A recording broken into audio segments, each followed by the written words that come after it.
Hello guys, welcome back to my channel. আজকের ভিডিওতে আমরা যে টপিকটা নিয়ে ডিসকাস করব অবশ্যই কিছু মার্কেট রিলেটেড ইভেন্ট নিয়ে, এবং যে ইভেন্টগুলোর কোনো লং টার্ম বা মিডিয়াম টার্ম বা শর্ট টার্মে আপনি মোমেন্ট দেখতে পারবেন সেই টাইপ অফ কিছু নিউজ এবং ইভেন্ট নিয়ে, এবং তার সাথে মার্কেটের মধ্যে কি ডাইনামিক্সটা আপাতত রয়েছে।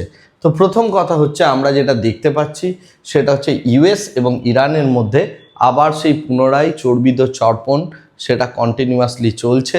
অর্থাৎ সেই যুদ্ধ, আমিও তোমাকে মেরেছি, তুমিও আমাকে মেরেছো, এই রকম টাইপ অফ একটা বক্তব্য। তো এই ক্ষেত্রে ইরানের যেটা বক্তব্য যে তারা কুয়েত, কাতার, ওমান, বাহারিন, জর্ডান, সিরিয়া এই সমস্ত জায়গাগুলোর মধ্যে হেভিলি অ্যাটাক করেছে। আর ইউএসেরও বক্তব্য যে ইরান প্রচুর পরিমাণে তাদের ক্যাজুয়ালিটিস হয়েছে, অর্থাৎ বিভিন্ন লোকজন মারা গিয়েছে, তাদের প্রচুর ইনফ্রাস্ট্রাকচারে তারা আঘাত এনেছে এবং যুদ্ধের বেশ ভালো রকমের একটা ভয়াবহতা রয়েছে। তো সেই কারণে আমরা দেখতে পাচ্ছি ক্রুড অয়েল প্রাইস ভীষণ রকম বাড়ছে ওভারঅল গ্লোবাল মার্কেটের মধ্যে। আর এই যে ক্রুড অয়েল প্রাইস বাড়ছে, এই ক্রুড অয়েল প্রাইস বাড়াটা সেটা আমাদের মতো মার্কেটগুলোর জন্য আর সেইভাবে এফেক্টিভ হচ্ছে না, এবং সেই ক্ষেত্রে যেটা দেখা যাচ্ছে গ্লোবালি যে সমস্ত স্টক মার্কেটগুলো রয়েছে তাদের যে পতন দেখা যাচ্ছে সেটা কেবলমাত্র এআই বাবেলটাকে কেন্দ্র করে। তো এআই রিলেটেড যে সমস্ত কোম্পানিগুলো তাদের আর্নিং গ্রোথ দেখাতে পারছে না এবং বিভিন্ন রকমের প্রবলেমস তাদের মধ্যে তৈরি হচ্ছে, বিশেষ করে ফাইন্যান্সিয়ালসকে কেন্দ্র করে, সেই সমস্ত কোম্পানিগুলো কিন্তু বেশ ভালো রকমের ড্র্যাগ হচ্ছে। এক্ষেত্রে যেটা ইম্পর্টেন্ট সেটা হচ্ছে স্পেসএক্স কিছুদিন আগে বিশাল বড় একটা আইপিও নিয়ে এসেছিল, এবং এই যে আইপিওটা এলো সেই আইপিওটার পরে আমরা যেটা দেখতে পাচ্ছি যে আইপিওর যে প্রাইস ছিল সেই জায়গারও নিচেই চলে গেছে স্পেসএক্সের বর্তমানে শেয়ার প্রাইস। অর্থাৎ এই যে বাবল এবং ভ্যালুয়েশন গ্যাপ যেটা তৈরি হয়েছিল সেটা পুরোপুরিভাবে ড্র্যাগ হলো। আর এই যে ড্র্যাগটা হলো সেটার এফেক্ট কিন্তু আমরা ন্যাসড্যাক থেকে শুরু করে ইউএসের যে সমস্ত ইন্ডেক্সগুলো রয়েছে সেগুলোর মধ্যে দেখতে পাচ্ছি। হাওয়েভার আমাদের ইন্ডিয়ান মার্কেটের মধ্যে এই টাইপ অফ কোনো স্টক নেই, তাই আমরা এই টাইপের ইভেন্ট দেখতে পাচ্ছি না। কিন্তু আমরা গ্লোবাল মার্কেটের এই যে প্রেশার সেটার কারণে ইন্ডিয়ান মার্কেটের মধ্যে একটা রেঞ্জ বাউন্ড স্টেট দেখতে পাচ্ছি 24,500 পয়েন্ট ওপরে, 24,500 পয়েন্ট নিচে, এই রেঞ্জের মধ্যে মার্কেটকে দীর্ঘদিন ধরে আমরা ট্রেড হতে দেখতে পাচ্ছি। কিন্তু এই সমস্ত জায়গাগুলোতেও ভালো ভালো অপরচুনিটিস বেরিয়ে আসে যদি আপনি ভ্যালুয়েশন এবং তার সাথে কোনো রকমের আপনি মডেল বেসড কাজকর্মগুলো করেন, সেই সমস্ত জায়গাগুলোতে আপনি এই মার্কেট থেকেও ভালো প্রফিট বানাতে পারেন। ওকে, যাই হোক, তো আজকের ডেটে আমরা কিছু ইম্পর্টেন্ট নিউজ এবং ইভেন্ট দেখার চেষ্টা করব। তো প্রথম কথা হচ্ছে আরভিএনএল, তারা গোয়া গভর্নমেন্টের সাথে ইনফ্রাস্ট্রাকচারাল বুস্টের জন্য এবং ইনফ্রাস্ট্রাকচারাল ডেভেলপমেন্টের জন্য তারা একটা চুক্তি সাইন করেছে, এবং এই চুক্তির মাধ্যমে তারা কিন্তু গোয়ার মধ্যে একটা মডার্নাইজেশন করবে, অর্থাৎ বিভিন্ন রকমের প্রজেক্টগুলো দেখে ইনফ্রাস্ট্রাকচারাল ডেভেলপমেন্ট করবে রেলওয়ে। তো সেই দিক থেকে দেখতে গেলে আরভিএনএল এর জন্য এটা বিজনেস এক্সপ্যানশন এবং এটা একটা তার বিজনেস এবং ব্যালেন্স শিটের জন্য একটা পজিটিভ নিউজ। যাই হোক, এরপরে আমি যে বিষয়টা নিয়ে কথা বলবো সেটা হচ্ছে পিটিসি ইন্ডাস্ট্রিজকে নিয়ে। পিটিসি ইন্ডাস্ট্রিজ ব্রহ্মোস এরোস্পেসের প্রচুর অর্ডার পেয়েছে এবং বিভিন্ন রকমের যে মিসাইল সাবসিস্টেম সেইগুলোকে তারা ডেভেলপমেন্টের চেষ্টা করবে এবং ডেভেলপমেন্ট করবে বলে একটা বেশ বড় রকমের বরাত পেয়েছে। তো সেই কারণে আজকের ডেটে যদি আপনি পিটিসি শেয়ার দেখেন সেটা বেশ ভালো রকম বেড়েছে। আজকে দুপুর 12টার সময় আপনি যদি দেখেন 5 মিনিটের ক্যান্ডেল, পিটিসির মধ্যে একটা বড় রকমের ভলিউম হয়, তারপরে প্রাইস কিছুটা ড্র্যাগ করে আর লাস্ট আওয়ারে গিয়ে প্রাইস পুরো বাস্ট করে। তো সেই জায়গা থেকে দেখতে গেলে পিটিসির মধ্যে একটা বেশ ভালো রকমের স্কোপ তৈরি হয়েছে এই টাইপ অফ ইভেন্টটার জন্য, অর্থাৎ এই টাইপের অর্ডার পাওয়ার জন্য। নেক্সট যে বিষয়টা ইম্পর্টেন্ট, এটা অবশ্যই আমরা আজকে বিশেষ করে আজকের ডেটে সব থেকে ইম্পর্টেন্ট যে নিউজটা রয়েছে সেটা হচ্ছে রিলায়েন্স ইন্ডাস্ট্রিজকে কেন্দ্র করে। কোয়ার্টার 1-এ রিলায়েন্স ইন্ডাস্ট্রিজ তারা টোটাল, অর্থাৎ রিলায়েন্সের প্রোমোটার 0.48% স্টেক বাড়িয়েছে, এবং সেই জায়গা থেকে দেখতে গেলে 9,000 কোটি টাকার মতো ইনভেস্ট করেছে। অর্থাৎ রিলায়েন্স বিশাল বড় একটা কোম্পানি, তার 0.5% স্টেকেরই ভ্যালু হচ্ছে 9,000 কোটি টাকা। তো রিলায়েন্স গ্রুপ সেই পরিমাণ টাকা ইনভেস্ট করে তাদের নিজের শেয়ার নিজেরাই কিনেছে, অর্থাৎ এক্ষেত্রে প্রোমোটারের একটা আত্মবিশ্বাস রয়েছে, সেই বিষয়টা কিন্তু পুরোপুরিভাবে স্পষ্ট। এখন এই আত্মবিশ্বাসটা আসছে কোত্থেকে? এই আত্মবিশ্বাসটা যে জায়গা থেকে আসছে সেটা হচ্ছে জিও তার একটা গ্রিন লাইট পেয়েছে ইন্ডিয়ার প্রথম লিও স্যাটেলাইট কনস্টেলেশনের জন্য। অর্থাৎ লিও অর্থাৎ লো আর্থ অরবিট, অর্থাৎ পৃথিবী পৃষ্ঠ থেকে খুব কাছাকাছি জায়গায় প্রচুর পরিমাণে স্যাটেলাইট রিলায়েন্স অ্যাকচুয়ালি পাঠাতে চলেছে। প্রায় 1600-র কাছাকাছি স্যাটেলাইট পাঠাতে চলেছে। এই স্যাটেলাইটগুলো যেটা কাজ হবে সেটা হচ্ছে ইন্ডিয়ার মধ্যে এবং বলা যেতে পারে বিশ্বের কিছু কিছু জায়গার মধ্যে তারা কিন্তু কমিউনিকেশন ব্যবস্থাটাকে তৈরি করবে, স্পেশালি ইন্ডিয়ার মধ্যে, যাতে করে বন জঙ্গল থেকে শুরু করে পাহাড় সমস্ত জায়গা থেকে রিলায়েন্সের নেটওয়ার্ক সমানভাবে পাওয়া যায়।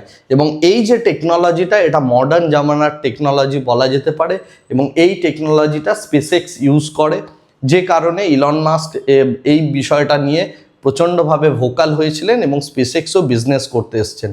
তো এই জায়গা থেকে দেখতে গেলে গ্লোবালি এই দুটো কোম্পানি মেনলি রয়েছে। এছাড়াও অ্যামাজন থেকে শুরু করে আরও কিছু কোম্পানি তারাও এই টাইপ অফ টেকনোলজি আগামী দিনে আনবে বা আনার একটা পরিকল্পনা করছে।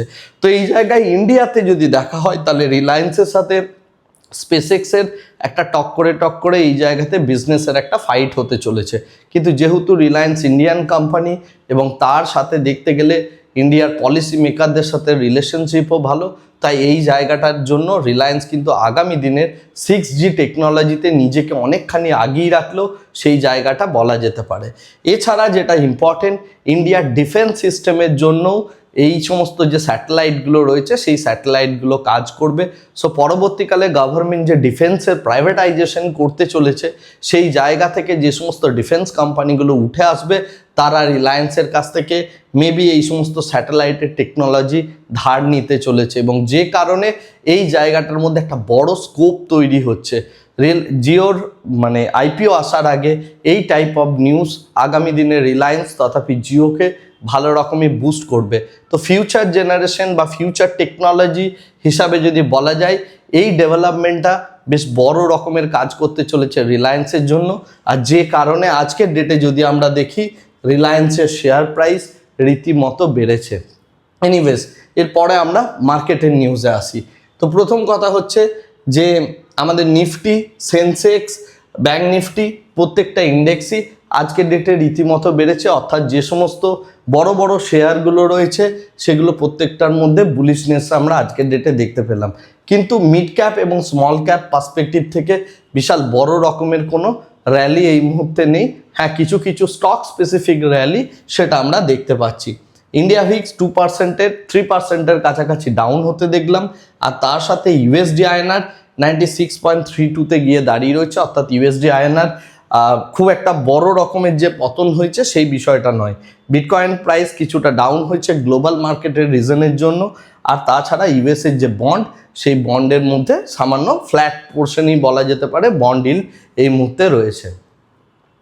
এরপরে আমরা যদি মার্কেটের ব্রডার মার্কেট পার্সপেক্টিভ থেকে দেখি 1300-র কাছাকাছি অ্যাডভান্স, 2000-এর কাছাকাছি ডিক্লাইনিং এবং তার সাথে টপ 5 কোম্পানিজ যেগুলো রয়েছে তার মধ্যে Kalyan Jewellers, ZFC, V India, Federal Bank, AIIL, ইলেক্স ক্লাব এইগুলো ইম্পর্ট্যান্ট। এবং এর সাথে সিয়েট ইন্ডিয়া, কির্লোস্কার সিং, ওয়েলকর্প, EMMV, সিপি প্লাস এই সমস্ত শেয়ারগুলোর মধ্যে একটা ডাউনফল আমরা আজকের ডেটে দেখলাম। এখন যদি নিফটি পার্সপেক্টিভ থেকে বলি, যেহেতু নিফটির মধ্যে বেড়েছে নিফটি আজকের ডেটে, তো সুতরাং প্রচুর স্টক রয়েছে যেগুলো পুরোপুরিভাবে গ্রিনে রয়েছে। মেনলি ফোকাসে রয়েছে রিলায়েন্স ইন্ডাস্ট্রিজ এবং তার সাথে আমরা যদি দেখি আইটি সেক্টরের মধ্যে Tata Consultancy Service, Infosys, HCL, Tech Mahindra এই সমস্ত কোম্পানিগুলো বেড়েছে। গতকালের ভিডিওতে আমি যেটা বলেছিলাম উইপ্রোর কোয়ার্টারলি রেজাল্ট মোটেও ভালো হয়নি, তাই আইটি সেক্টর ওভারঅল গ্রোথ হলেও উইপ্রোর মধ্যে আমরা একটা নেগেটিভিটি দেখতে পাচ্ছি।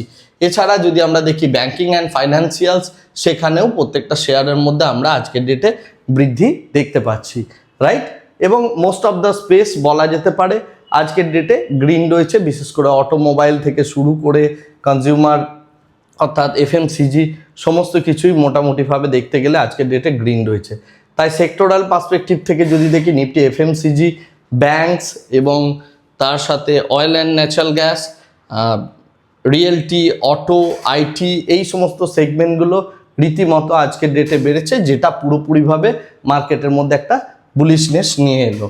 এবং এই বুলিশনেসটা যে এলো, এটার কারণ হচ্ছে মেনলি বিগ ব্যাংকস, তার সাথে আইটি সেক্টর এবং তার সাথে রিলায়েন্সের মতো একটা হেভি ওয়েট, এদের প্রত্যেকের মধ্যে পজিটিভ আউটপুট থাকার জন্য আমরা আজকের ডেটে এটা বাড়তে দেখলাম। আর গ্লোবাল মার্কেটের পার্সপেক্টিভ থেকে যদি দেখি, গ্লোবাল মার্কেট পুরোপুরিভাবে রেড, যেটা এআই বাবলের কিছুটা পরিমাণ কোলাপস হওয়া বা এআই এর ওপর যে ভরসাটা চলছিল সেই জায়গাটা কিছুটা পরিমাণ কোলাপস হওয়ার কারণে ন্যাসড্যাক, S&P 500 এগুলোর মধ্যে পতনের যে রিজন সেটা আমি অলরেডি বললাম। এছাড়া IBM এর মধ্যেও একটা বেশ বড় রকমের ফল হয়েছে 2-3 দিন আগে, তো সেই বিষয়গুলো তো অ্যাক্ট হচ্ছে। এছাড়া আমরা যদি দেখি ইউরোপিয়ান স্টকস, নিকেই, হ্যাংসেই সমস্ত জায়গার মধ্যে একটা ড্র্যাগ হতে আমরা দেখছি। আর এই এআই বাবলটা যতটা ড্র্যাগ হবে তত বেশি ইন্ডিয়ান আইটি অর্থাৎ আমাদের যে আইটি কোম্পানি রয়েছে তাদের মধ্যে কিন্তু আমরা ধীরে ধীরে একটা উত্থান দেখতে পাবো। যাই হোক, দেখা যাক, সেটা সময়ই বলবে যে এটা কোন জায়গায় যায়।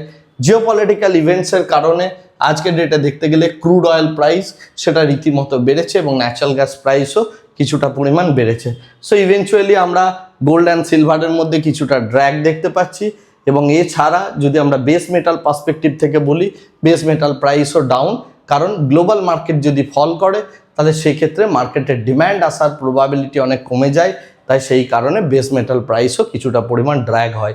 তাই এই কোরিলেশনগুলো থাকার জন্য আজকের মার্কেটের মধ্যে আমরা দেখতে পাচ্ছি যে বেস মেটালের মধ্যে একটা ডাউনফল। এরপরে আমরা নিফটি 50-র রেসপেক্টে কথা বলবো। তো নিফটি 50-র ক্ষেত্রে যেটা ইম্পর্টেন্ট সেটা হচ্ছে 24,000-এর স্ট্রাইক প্রাইসের কথা আমি গতকাল বলেছিলাম।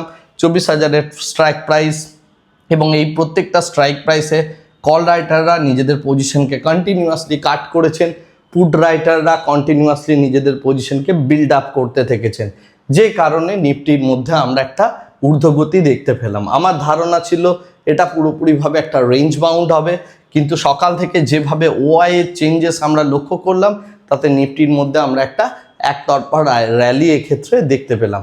আর এই মুহূর্তে নেক্সট উইকের মার্কেটের জন্য অর্থাৎ নেক্সট মানডে যে মার্কেট খুলতে চলেছে তার জন্য নিফটির মধ্যে এই বুলিশনেসটা হয়তো কন্টিনিউ করবে।